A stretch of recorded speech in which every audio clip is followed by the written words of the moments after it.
Uzgojem božićnih drvaca smo se počeli baviti prije 10-ak godina. To je bilo, ajmo reći, nekakav mali hobi uz usputne druge radove, pošto imamo dovoljno zemljišta i išli smo probati nešto novo. Pošto sam šumar po struci, već mi je to bilo dosta sve poznato, ali naravno uzgoj božićnih drvaca nije ništa slično uzgoju šuma. I trebalo je puno istraživati, puno literature pročitati, razgovarati sa starijim uzgajivačima, uvijek naći neki dobar savjet. I tako, malo po malo, kroz godine stekne se jedan fond znanja s kojim možete raditi ovaj posao.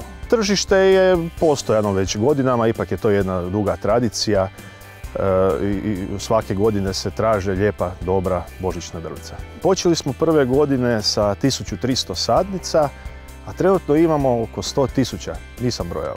Ove godine imamo između 3.500 do 4.000 drvaca za maloprodaju i veleprodaju.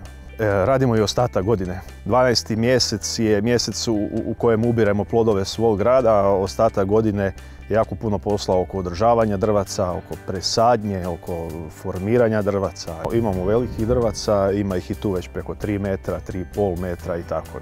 Nikad ih ne puštamo u nekakve prevelike ekstremne visine, da ipak to ima, ako je malo zahtjevniji prostor, poslovni ili nekakav veliki dnevni boravak, pa da to bude onda dobro veliko drvce od 3 metra.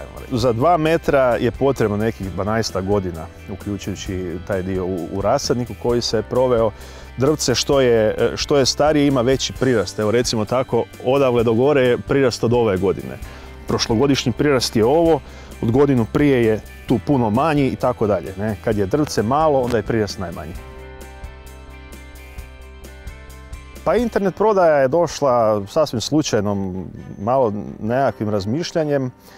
Mislio sam kako ljudi imaju sve manje vremena za bilo što, a pogotovo da se idu tražiti svoje savršeno božićno drvce, pa sam ja odlučio napraviti web stranicu na kojoj poslikamo 500-tinjak drvaca, izmjerimo ih, stavimo gore i vi jednostavno iz ugodnosti svog doma naručite drvce na svoju adresu koju mi dostavimo i poslije blagdana maknemo. Izvoz je došao na naša vrata, ne na red zbog količine, nego zbog kvalitete.